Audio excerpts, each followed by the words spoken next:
Greetings, all you Dax and Genets out there, and thank you for tuning into your daily dose of donkey with Ginger. Unfortunately, it's just gonna be your host, your boy, the Viking Donkey here, bringing you some thoughts about what I've seen going on this weekend. Some negative thoughts, I have to say, are partaking in my mind. First off, everyone wants to talk about how people look practicing without pads or their first thing about practice. I'm going to tell you again, I could care less about practice. I can't wait for preseason games to start in the next couple weeks because seeing people actually play is what matters. I don't care if you look good in practice. I don't care if you look good in pads. Remember, the coaching staff always talks up everybody out there who supposedly looks good in practice and all that stuff. So I'm not buying any of it. I want to see some game action. I want to see some players getting out there. I'd love to see TJ walking on the field. The fact that he hasn't really been practicing and they're not talking about it is always concerning to me, because why not just mention what it is unless it's something serious? And the reason I say that is this is the same kind of approach that we took when we were talking about, I don't know, David DeCastro, for instance. So let's get on the field. Let's play some football games. Let's start with the meaningless ones to get an examination of the new guys, the up-and-comers. Let's hope Hassenhauer can get back in there, because somehow he is our starting center, at least according to our initial depth charts. Who knows? But maybe it's good that Green's getting all the practice reps now. I don't know. Let's hope to avoid big injuries. Let's hope we keep going forward. But there's a couple signings by other teams that I want to point out that I think are terrible news for the Steelers. First off is Steven Nelson signs on to play this season for $4 million with the Eagles. Are you telling me we couldn't have reworked his deal? And it sounds like, at least from his side when he talked, maybe this isn't the truth, but he made it seem like he was willing to rework the deal if the Steelers were willing to rework the deal. And to let a starting corner go who's been really good for us, and a top 30 starting corner, which means obviously a good one, letting him go and play for the Eagles for $4 million just seems like a big whoopsie-doo. And then, let's talk about the big AFC North news. No. We'll hold off for that for 1 second. Baltimore, you need to get your boy out there in line, because all I'm going to say is Lamar Jackson, the way you guys had COVID problems last year, already getting put on a COVID list is not a good look for a team that had such big COVID problems last year. And honestly, a team that probably wins the AFC North if they don't play the Pittsburgh Steelers with half their roster missing, including their quarterback, because of COVID. So, not a good look for them to start. But then on the side note, last week, me and Gingy talked about it. Why are you signing Melvin Ingram when Justin Houston's still available? We came down to maybe it was an opportunity thing, maybe it was money. It more likely was money. And then I said, well, still, I think $4 million is a little bit of an overplay for a guy like Ingram, and guaranteed essentially $4 million. I said, I'd prefer to see an incentive-laden contract that he could reach up to $4 million. I also said I'd prefer to see Justin Houston. Well, guess what the Baltimore Ravens did this week? They go out and they sign Justin Houston, and get this, for a contract that's like $2.4 million between the signing bonus and the base salary, and up to $4 million when you add in incentives. Essentially, the contract I said if you were going to sign Melvin Ingram, you should have signed him to, Baltimore gets to sign Justin Houston to, and clearly gets the better player. Same age, but look at the production over the career. Justin Houston, a lot more production. Look at the production the last 2 years. Justin Houston, 19 and a half, 18 and a half sacks. Melvin Ingram, 7. Almost triple the production. So clearly he was willing to go to a 4-3 or 3-4 team, from a 4-3 team. And clearly he was willing to take only $4 million. Why the hell was Melvin Ingram the number one pick for the Steelers? I think that was a terrible job by a group at the GM level that has lost its ability to be cutthroat. And that's just worrisome, because personally, it looks like Baltimore got the better player for less money. Let's be honest here. Let's hope that's not the case, but it looks like they got the better player later on for less money. How'd you let that happen? How'd you let Steven Nelson just walk away for pennies?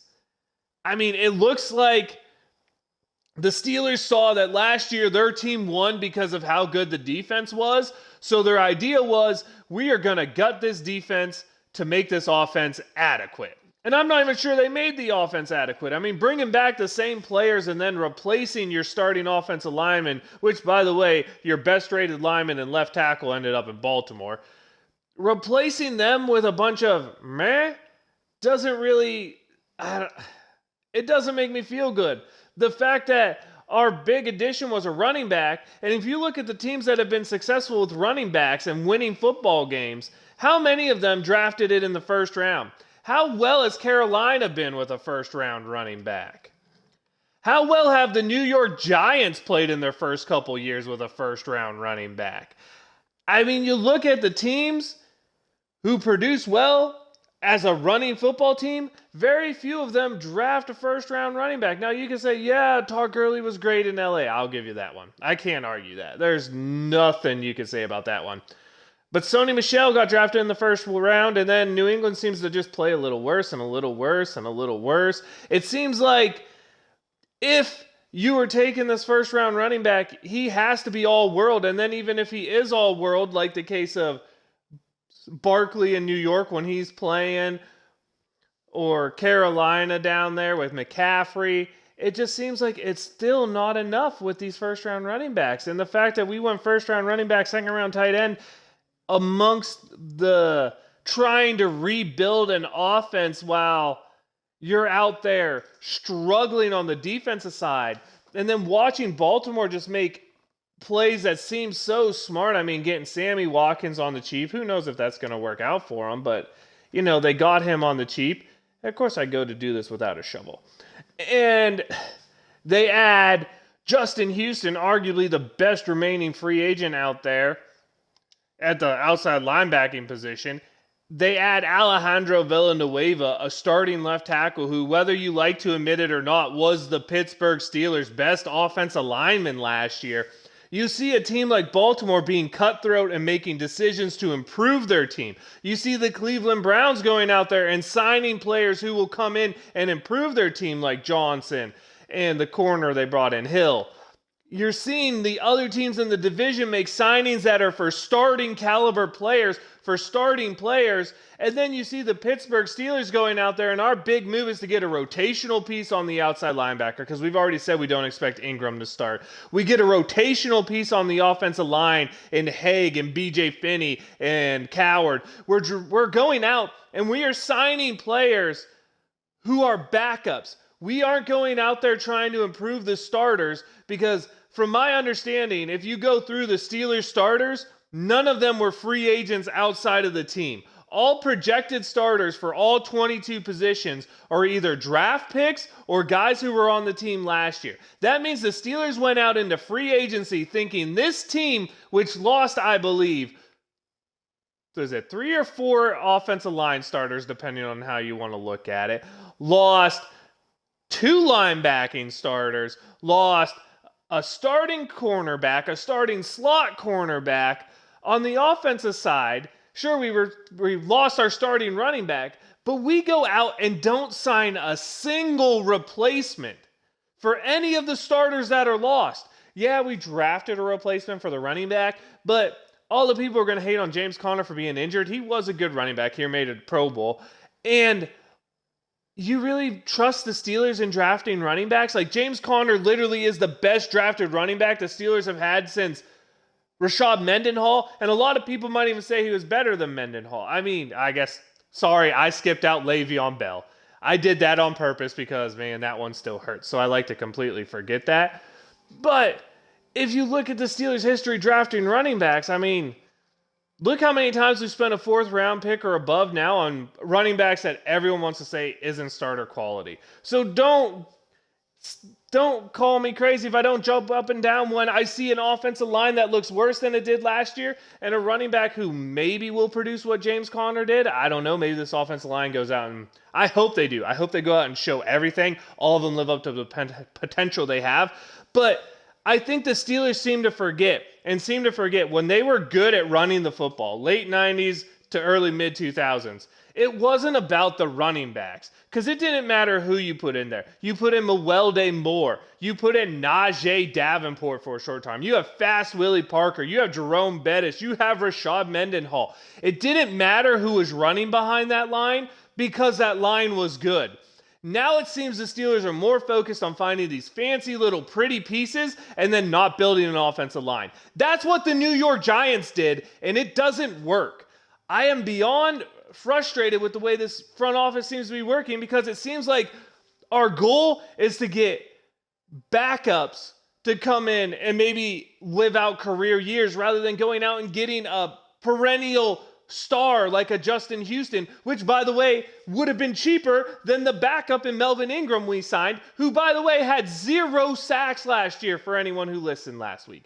So while we have teams in our division going out and getting better by signing starters and moving their former starters to backup roles, we instead are just filling in the depth chart while hoping, beyond hope, that we can stay as healthy as we did last year. Because last year was one of the healthiest Steelers seasons they had. And we're banking on a repeat of health. Repeat of healths almost never happen. We're also banking on a huge turnover differential, which is one of the hardest things to repeat year after year. Most teams fall the second year. The Steelers have somehow repeated 2 straight years, and now we're banking on a third, which, if you look at the history book, I think there's maybe 2 or 3 in the last 10 years that kept that up for 3 straight seasons. So you're banking on beyond hope that something crazy happens. And that's on a team that has 0 starter calibers as depth players. Maybe the exception is Melvin Ingram, but if you look at every other position out there, if someone gets hurt, you're putting in a below average player because your starter right now is at best an average player. I just have a hard time seeing how a team that would not have won the division last year, and yeah, everyone can argue with me, but if you think that Steelers team beats a full-strength Ravens team during the COVID week, you're nuts. I have a hard time seeing how the Steelers team that could barely beat the backups of Baltimore is going to be better than Baltimore this year. And by the way, we have a harder schedule because we're the 1 seed, so we get all the 1 seed teams in the AFC. I have a hard time seeing how a Steelers team that got, let's be honest, embarrassed by the Cleveland Browns are going to outdo a Cleveland Browns team that at least on paper looks better. And I understand everything's on paper, all this want to talk, but look at how the teams around us are built. Look what Cleveland did. They started addressing their offensive line needs and making a better offensive line. All of a sudden, their run game comes around. Look what Baltimore does. Spends all sorts of money on an offensive line that has all sorts of guys to push around. So then it doesn't matter who they sign. They could go sign some dude off the street and he would run for 150 yards with that team. The thing is, the Steelers front office has lost their way. They have, for the past, I'll call it the past decade, it's like they're afraid of a rebuild. They're afraid what the fan base would think if they decided to give it in. So they just try to build an average team and hope for some good breaks. Which is why if you look over the past decade, when it comes to the playoffs, they don't perform. And it's because they don't build a team to be a winning team. They build a team to be the anti-loser team, which will get you to the playoffs about 60% of the time when you have a Hall of Fame quarterback in his prime, which is what the Steelers had for most of the past decade, was a Hall of Fame quarterback in his prime.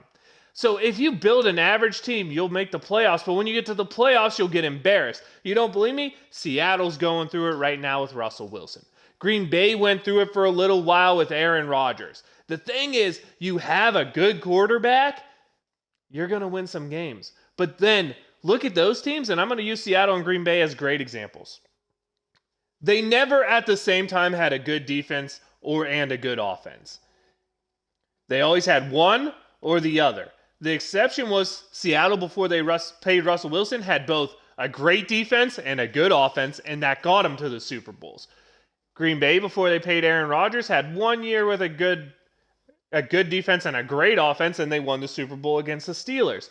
The reason you are not seeing postseason success from these teams is one of their units is lacking because their GM are too busy trying to make a flat-out average thing rather than going for high-risk signings and then just playing essentially rookies as backups. It's, well, we're going to make sure we have average players across the board backed up by average players across the board. And that is a good mentality to make the playoffs. And I get it, a lot of people go on the board of, you have to make the playoffs to win the Super Bowl type of deal, right? But here's the problem. That doesn't win you the Super Bowl. You need to be elite and good at the Super Bowl. Let's look at the last couple of Super Bowl champs. Tampa Bay, a good, improving defense with a great offense. Kansas City, a great offense with a defense that played top 10 the last half of the season. New England, always a good team above. I mean, sure, the players aren't great, but Tom Brady always made that offense good, if not better. And Belichick always put out a good, if not better, defense. Also, probably one of the most underrated things in New England is they always had a great special teams. So what I'm trying to say is, this Steelers GM / front office situation has led us to this idea of where good regular seasons are good enough. Because if you look at the past decade, never once were the Steelers a favorite to go to the Super Bowl. They always got on that list of, well, maybe if they have a great year, they can knock off New England. But you look at all the experts, and not Steelers homers, no one ever put us on the pedestal of the great teams with legit Super Bowl aspirations outside of maybe 2 years when we had Bell and Brown playing out of their minds at under contract values because we got really good picks on 2 rookies there. And I think the Steelers need a change. I hope this season's the one that leads to it, because I'm looking at this team and I'm thinking again, this is another team to be average at best and then hopefully get a couple lucky breaks of playing teams when they're hurt, playing teams when they're injured, and gets a couple more wins. Because let's be honest, last year we were a lot closer to losing to teams like Dallas than we were to beating teams like Kansas City, beating teams like Buffalo, beating teams like Cleveland at the end of the year, or Baltimore when they're healthy. I know we can explain, and we always play Baltimore tough, so that's a different scenario. But if you watch this team through the year, everyone outside of Steelers Nation were calling us frauds, and we're like, there's no way we're frauds, and then we go to the playoffs and we get exposed as the biggest 11-0 frauds ever. And I blame this purely on the front office trying to build an average roster to surround what was a great quarterback. I don't feel he's been so since 2016. We can argue that point. But the fact of the matter is, I don't even want to argue that point, because even if you're saying Ben was great through there, the fact of the matter is, you look at every season, if the Steelers have a great defense, they have a below average offense. If they have a great offense, they have a below average defense. And last year, maybe you could have argued they had an average offense. They definitely did not have an above average offense. Maybe you could argue they had an average offense, and that defense, as long as everyone stayed healthy, would have been elite. The bigger problem was one injury did that defense in from elite to above average, because there is no depth players who provide potential. All the depth players are potential average players at best. And that is the problem here. The Steelers are afraid to go out and sign a guy who might win a starting job against a rookie that they like, or a second-year player that they like. If the Steelers like a player, they don't bring in competition to be a starter. They bring in a backup.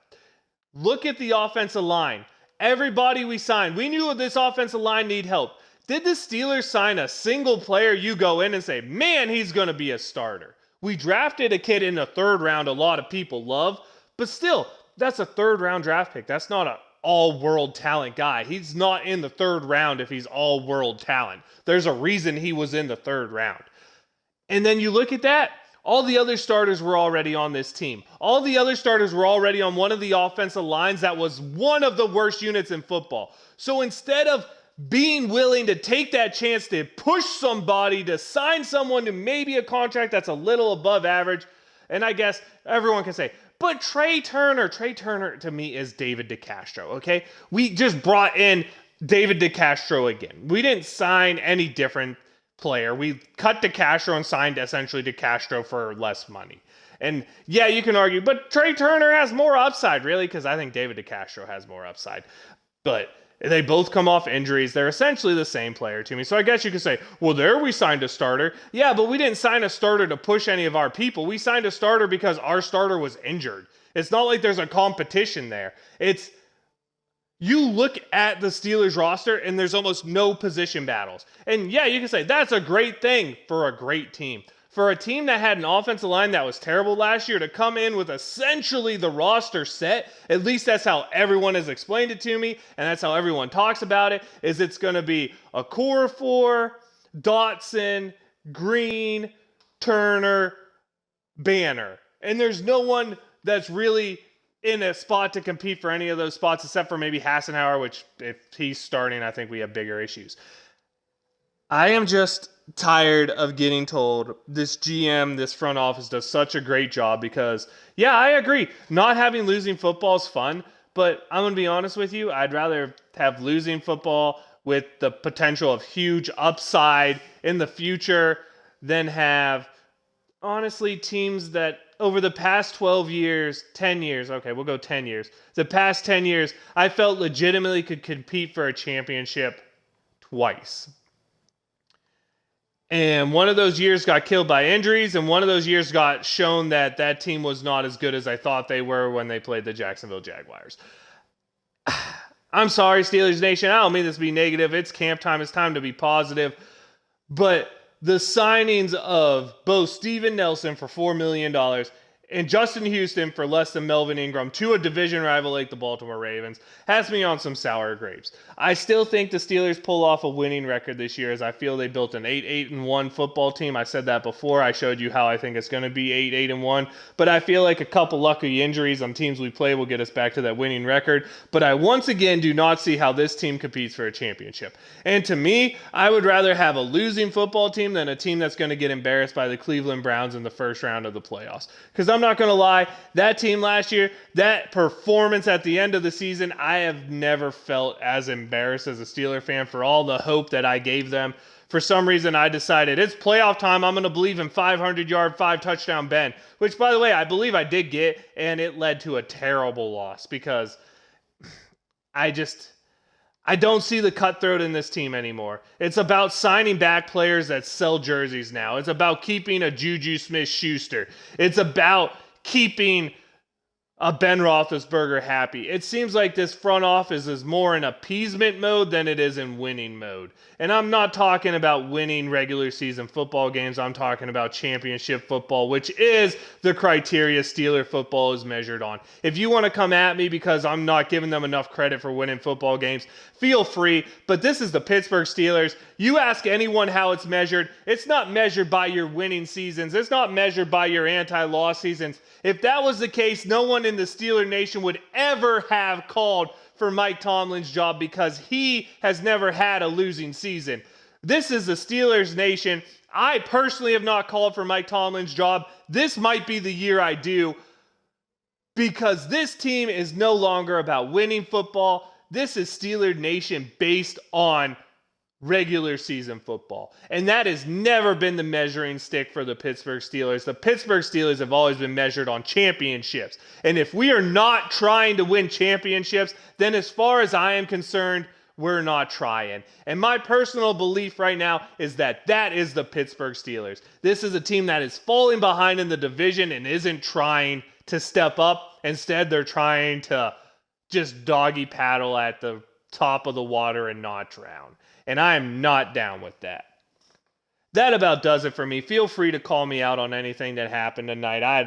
I would love to hear it. I would love other opinions. I would love to have other people come on and talk me out of this dramatic downfall I've had because this is the first real negative I felt going into the season for the Steelers. Like I've felt before that, hey, we need things to go right for this team to win. This is the first time that I feel we need things to go right just to make the playoffs. I have been not this down on the Steelers before, but this is a team I honestly feel like they don't care about winning championships right now. I feel like they just care about selling some extra tickets, making the playoffs, and then getting embarrassed in the first round. It is what it is. I hope I'm wrong. I'm rooting for these guys. I hope them nothing but success. Do not get me wrong on that. Anyway, you know where to reach me, Viking Donkey on Xbox, Viking_Donkey on Twitch and Twitter. Go ahead, leave me a comment on the Daily Dose of Donkey with Ginger. I might be doing some more little segments during this football season. I hope to. I hope to get a gambling segment going, and then a Donkey's Fast Five, where sometime during the week I talk about the 5 stories that interested me most from the sports world in under 5 minutes, which I know that's hard for me to do because when I monologue, I like to talk. I apparently love the sound of my own voice, although I think it's annoying. Anyway, my shout out this week, since I didn't do it when I meant to, is to every athlete over there in Tokyo representing the USA. Do us proud, live it up, enjoy the moment. And a special shout out to Jacoby bringing home some medals to Alaska.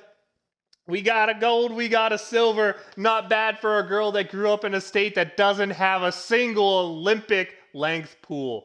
What can you say about that? That's just awesome.